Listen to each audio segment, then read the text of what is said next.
Hi, everyone. Good morning. Good Welcome, morning. everyone. Good morning. All right. Thank you so much for joining us. As folks are coming in, we'll go ahead and let folks come in. You are in the Development Services Department for the City of Austin. We host an info series. Thank you so much for joining us this morning, a rainy morning today. Um, we'll let folks come in, and as they're coming in, I'll talk a little bit about our info series. This series is designed with you, our community members, in mind. It's about connecting folks with helpful information and practical tips and insights about the services that we provide. In the past, we've covered topics such as building under home, um, maintenance tips, the basics of landscape design. Welcome, everyone. Um, this series, we've also talked about navigating the Austin's development services data. We've had code changes, we've had homestead permits, and today we're going to talk about how to prepare your home and what to do in a winter emergency. So welcome, everyone. I'll go ahead and get started. My name is Isis Lopez.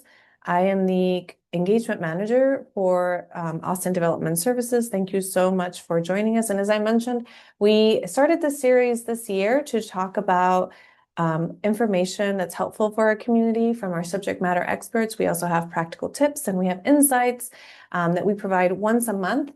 We have a few of them coming up. I'll put it in the chat. Our page is publicinput.com/info series. Check it out. We have a few scheduled for the next calendar year.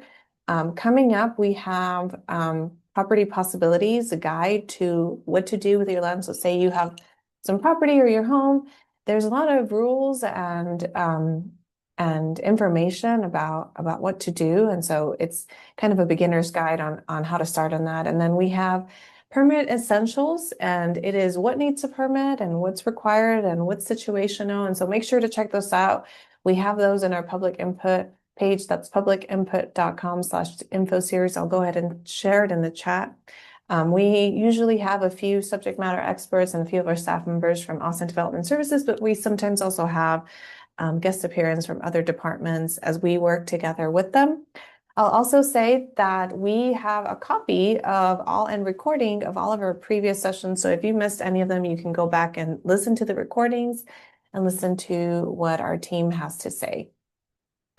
All right, so today we have the topic for today that we have is winter ready property tips. So we have two supervisors here. We have Jessica Serber from our consumer services supervisor, and then we have Keisha Lara, our code compliance supervisor as well, to talk about some property maintenance tips. Next slide, please. Before we get started, and as we go into the next slide, I want to overview a little bit about expectations for today. We are going to have a presentation by our two subject matter experts, along with opportunity for you to ask them questions. If there's any that you have while they're speaking, feel free to use the Q&A function in the bottom of your chat. If you have any trouble locating the question and answer function of Zoom, feel free to send us a chat and we'll help troubleshoot that. And so, yeah, we'll have opportunities for you to ask questions. We might not have all the answers, but we will definitely note them and follow back with answers for those that we can answer, that we can get back to for the folks who registered. I'll note as well that this presentation is being recorded and it'll be available in our public meetings page. Along with all of the recordings for the previous sessions, you can check it out and we'll publish that as we have these monthly. All right, and next slide, please. All right, a little bit about what we'll talk about today. We'll talk about our department and what we do, just so you have a little bit of background. And then Jessica will overview one of our teams called Building and Trade Contractor Services. And she'll overview specifically on what to do if an emergency strikes, how to approach that when there's a need for permitting in an emergency. As we all know, winter weathers in Austin sometimes require an emergency permitting, and so we'll overview that. And then our supervisor, Keisha Lara, will talk about from a property maintenance, what can you do right now as the weather? I know today it's a little bit warmer, but it's been pretty cold in the 30s. What can we do to prepare our home, and what can we do to be ready in case a winter emergency or a winter event happens? How can we prepare our homes and our property? So she'll overview a few tips on what to do beforehand and what to do as the temperatures drop. And then we will have an opportunity for questions and answers, and you can go ahead and put those in the Q&A function. Also, you can also raise your hand and ask them verbally. We'll be able to answer those questions for you to the best of our ability. But again, if we don't have those answers, we'll note them and then get back to y'all. Next slide. All right, and with that, I'll turn it over to Jessica. Jessica, to talk about development. Thank you, Isis. So as Isis mentioned, my name is Jessica Serber. I am the Residential Consumer Service Supervisor within Building and Trade Contractor Services with Austin Development Services. So Austin Development Services is our local governing agency that ensures the safety of Austin's built environment through review, permitting, inspection, and code compliance processes, so that all structures and land uses are in compliance with local, state, national code, and regulations. Our commitment. Together, we are building a better and safer Austin. Austin Development Services delivers that promise to Austinites and visitors through a methodical system of processes and procedures in accordance with established standards found in the Texas Land Development Code, the Muni Code, and the International Code Council, or the ICC. We are located at 6310 Wilhelmina Delco Drive. The building is called the Permitting and Development Center. You'll also hear it referred to as the PDC. All right, next slide. So my team is Building and Trade Contractor Services. My team helps to facilitate standalone permits for general contractors and licensed and trade contractors, as well as homeowners who meet homestead requirements. All right, and next slide, please. Our leadership consists of a manager and 2 supervisors. Maria oversees the operations portion of Building and Trade Contractor Services. Her last name, Maria Jaramillo. Joshua Davis does the commercial permitting end within Building and Trade Contractor Services, as well as assisting with contractor registrations.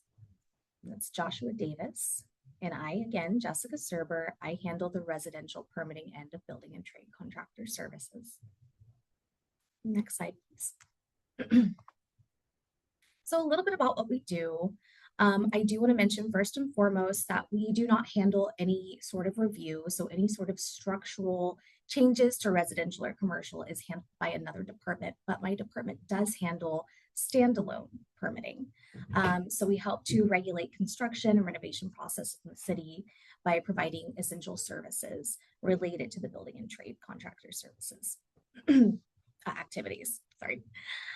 We issue standalone permits for general contractors, licensed trades, that's your plumbing, electrical, mechanical. We also facilitate online and in-person requests for construction-related approvals and questions. All right, next slide. All right, so a little bit about the emergency permitting process. My team handles the standalone emergency permitting issues. So nothing structural, but your HVAC, right? Your water heater, water sewer lines, freezing. So things of that nature, my team would be able to assist with. What I would recommend is if you have, can you go next slide? Sorry. If you do have an emergency permit, I highly recommend to review our emergency permit page. Now, I don't expect you to remember the link, but you can find it by going to Google, typing in Austin, Texas emergency permit, and it'll be the link that has austintexas.gov. This has awesome information as far as like what needs a permit, what doesn't need a permit, how to make a structure safe before, as far as like electrical. And I think it also has some tips and tricks regarding like trees and structural as well. Go to next slide, please. So who can pull these permits? Homestead homeowners, which we verify with either TCAT or WCAT online. So long as they're homesteaded, they can request a permit with my department by going to our main page and selecting homeowners homestead permit. We also provide this link as well. I do believe it can be found by typing in homestead, Austin, Texas permits in Google. So also contractors who are licensed and registered with the City of Austin may request their permits at abc.austintexas.gov. In either form, in the case it's an emergency, can we go to next slide, please? Once that permit has been requested and inputted, you may expedite the process by calling this number 512-974-1500 Monday through Friday, 7:45 to 4:45 p.m. And then we will activate the permit for you, or we'll bill the permit fees, pay the permit, and it should then activate. From then forward, you can continue with the inspection process. That being said, please remember anything that you need to do to make the area safe, you may perform without a permit. We just do ask that you have that permit within, I do believe it's 3 business days is what it states on the emergency permit line. If you are stuck and don't know where to go, maybe you don't remember how to search for the emergency permits, or you don't remember building and trade contractor services, because it's a long name, you don't remember their phone number or their name, you can always contact 311 and they should navigate you to us. All right, and that is all I had for you. Isis, did you want to go ahead and take over from here? Yeah, thank you, Jessica, for all that information on what to do in case there's a need for emergency permitting. We're here to help. And thank you. I went ahead and put all the links that you talked about in the chat so folks can copy them and bookmark them as well. So appreciate all the information. So now we have Keisha. Keisha's with our code compliance team, and she's here to tell us some things that we can do to maybe prevent having to do that, to go through the permitting process, and then also to help keep our property and our homes safe during the winter weather. Keisha? Good morning. Again, I'm Keisha Lara, supervisor over the Central East team for Austin. Very proud to be over the East Side. So today we want to talk about winter tips, and then also what exactly does the code compliance team look for when we receive a 311 complaint regarding some of the concerns or tips that we would go over. And of course, our mission is to make sure that city codes and ordinances are met so that Austin continues to be a safe and livable city. Next slide, please. What is code compliance? Oh, okay. So as I said, when we receive a complaint through the 311 system, we are obligated to go out to confirm if the alleged violation actually exists. And just to give you a quick summary of our structure, we have Inspector A, B, and C, then investigator, supervisors such as myself, the assistant director, and the director. And we have 6 neighborhood teams. So we cover the city of Austin. And that is what we're here for. And some of the issues that we cover, tall weeds and grass, zoning, interior items that are in violation against the International Property Maintenance Code. Next slide, please. Okay, so winter weather property preparedness. So we have some tips. Let's go ahead and go to the next slide. So locate your water shutoff. So know the location of the water main shutoff valve and keep the area clear of debris. And I just want to say, I know where mine is, but My husband works for the water division for another city, and he scared me to the point because of some of the stories that he tells about finding snakes and these things. I know where it is, but I don't go and open it if need be. I'm always calling him. In most homes, the property owner's shutoff valve is located on the customer side of the water meter. Hopefully, you know where that is. If you don't, take time out to find where it's located. If unsure whether your home has an interior shutoff valve, check your property inspection report. And for renters, we ask that you get that information or ask the property manager or the landlord. They should know where your shut off is located. If you cannot locate or if you have a damaged shutoff valve, be prepared to use the city shutoff valve in the meter box. A meter key may be required to open the meter box. These are available at most hardware stores, like Home Depot, Lowe's. Make sure you have, if you don't have one, I recommend that you highly get one because if you need to shut it off, you have to have that key. So, um, and I know I have a certain time, but I like sharing personal stories. I was in the middle of cooking, and if you know me, I don't like cooking. I went to turn on the water, nothing came out. And I thought, I know I paid the bill. Did I pay the bill? Yeah, I paid the bill. So my husband was sitting on the front porch. So I ran outside to tell him, hey, the water is off. And like I said, he works for the water department for another city. I go outside and some of his coworkers thought it would be funny to stop by our house and turn the water off. So, needless to say, when I found out it was a joke, I told them, if you don't turn my water back on right now, it's going to be me and you.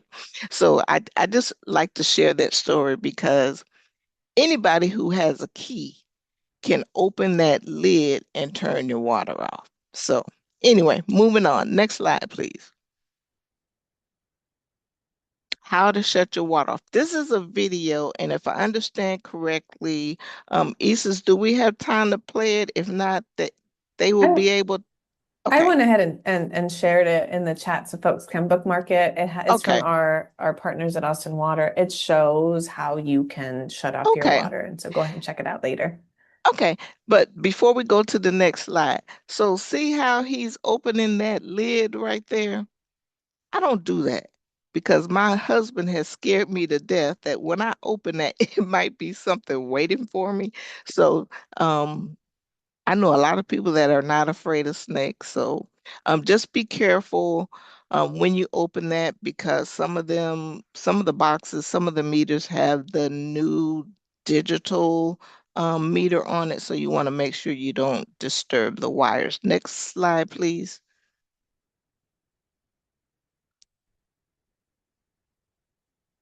Okay, how to keep cold air out. Tightly close all exterior doors and windows. And just for safety, another safety tip, on my own personal house, I noticed that my front door, where the lock is, it's starting to get a small gap or space. And as you know, for the different seasons, the wood shrinks and expands. So if for some reason you need to close a gap, if you see one, if you're a renter, you can ask the landlord to have maintenance correct that for you, but you can do it. They have a tool where you put it on the hinge and you can turn it a certain way and it will close the gap from the door frame to the actual door. Repair broken or drafty windows, doors, and walls. Just be careful depending on what you're doing. Just make sure any repairs that you make, just make sure you don't need a permit because um, sometimes neighbors will see us working And if it's work that requires a permit, we don't want to have to come out and perform an inspection to tell you need a permit.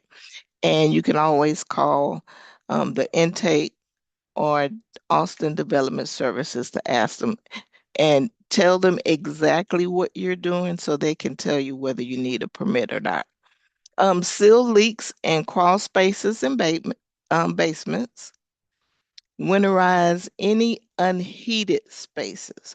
So, for example, um, garages. We consider a garage to be, and we call it unconditioned space.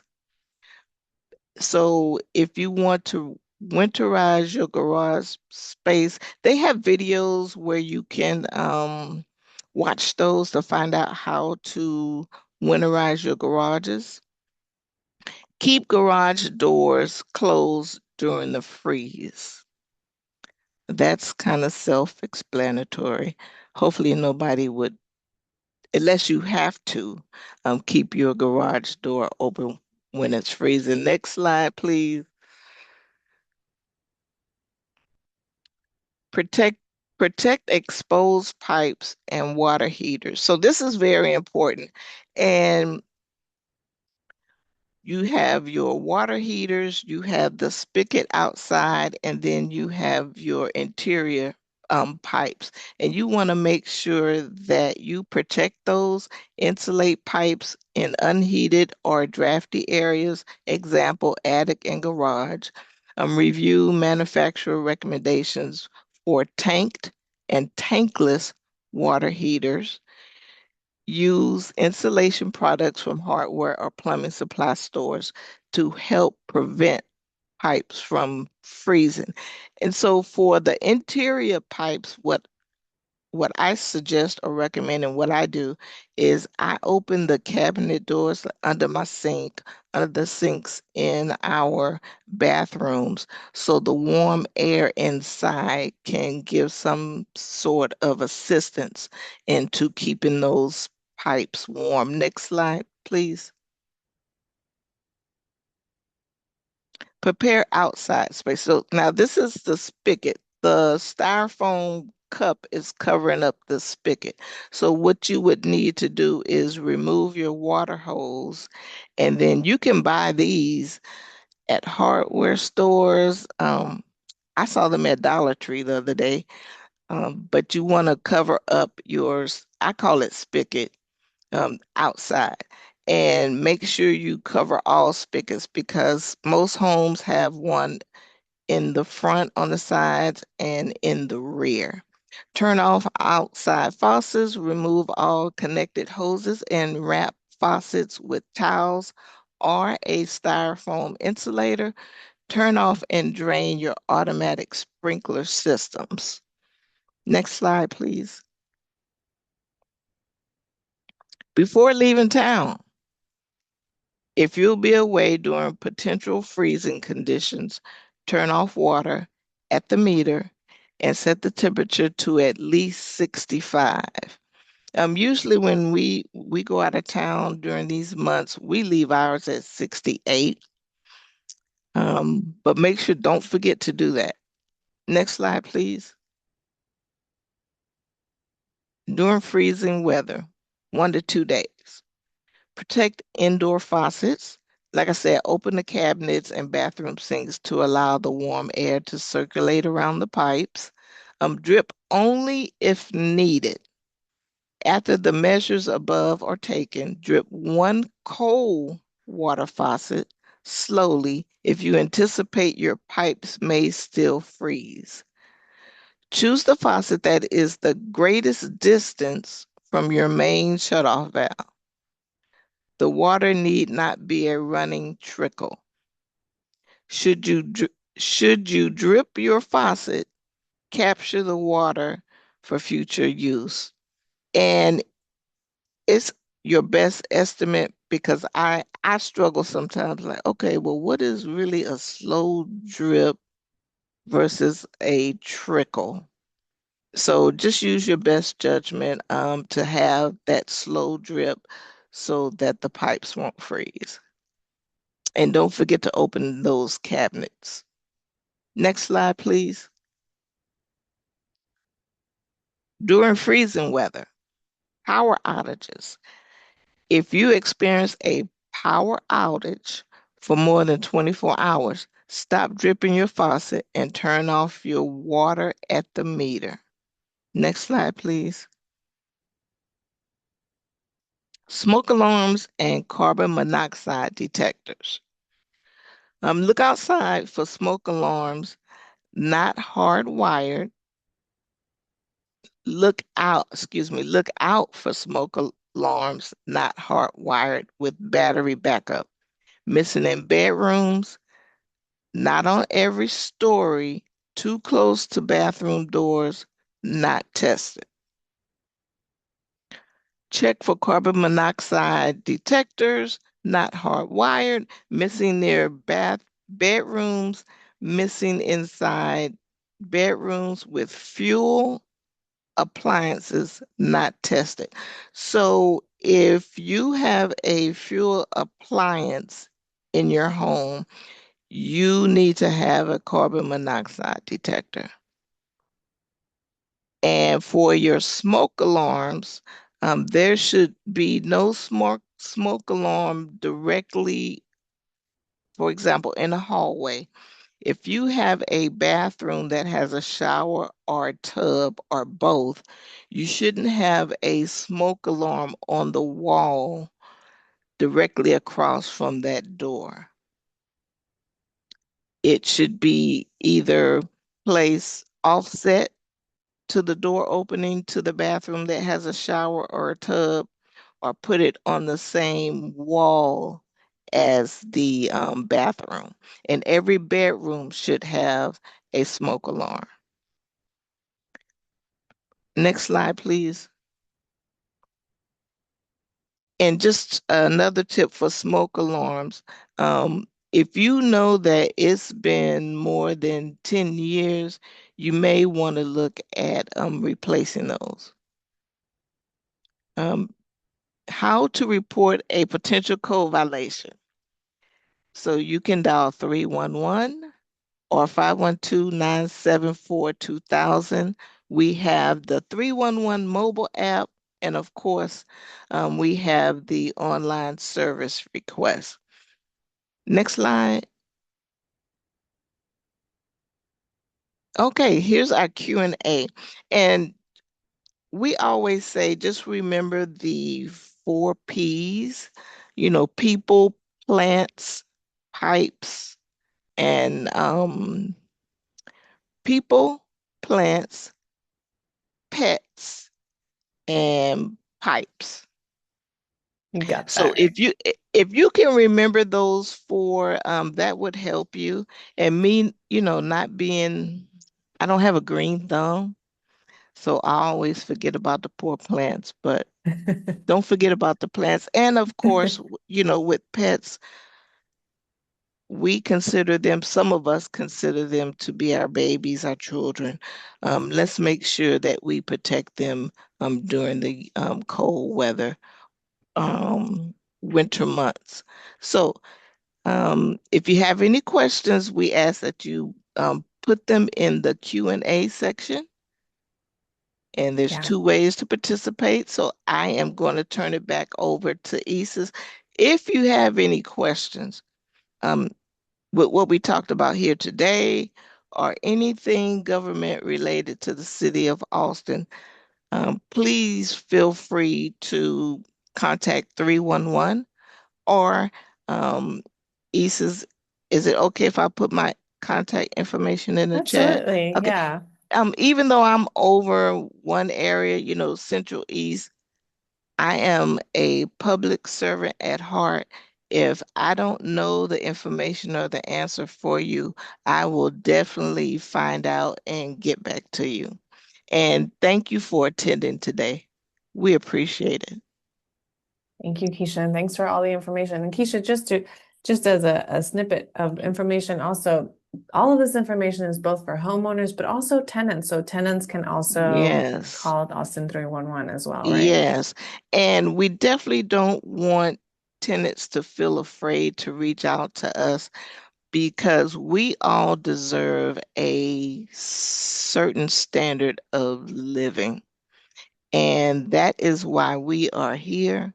And that's why I say, if you need us, anything concerning City of Austin government where I can help you or my team can help you, please don't hesitate to email me because that is why we're here. Any questions you have on permitting, don't hesitate to call us.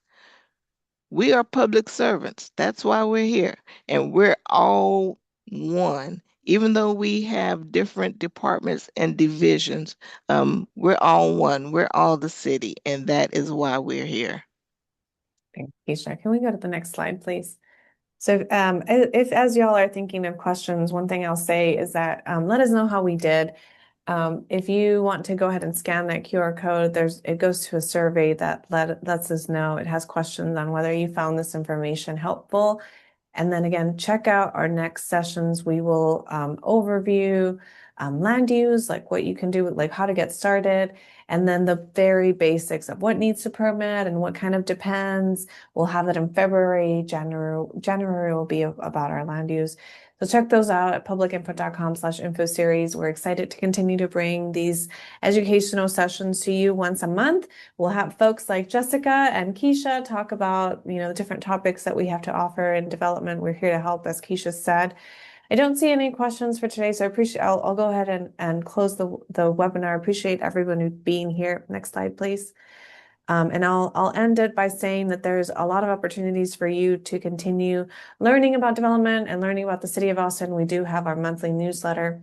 We'll go ahead and that link will be available in our public meetings page. And then go ahead and search us up on Facebook, Twitter, and Instagram. And then our website has all of this information at developmentatx.com. So go ahead and check us out. Thank you so much for joining us, Keisha, Jessica. Thanks for your information, for your expertise, Keisha. Thanks for the stories as well.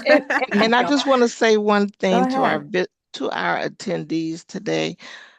If you will, please pass this information on to your neighbors, community. We have the elderly out there, and some of them don't have the assistance that, I may have.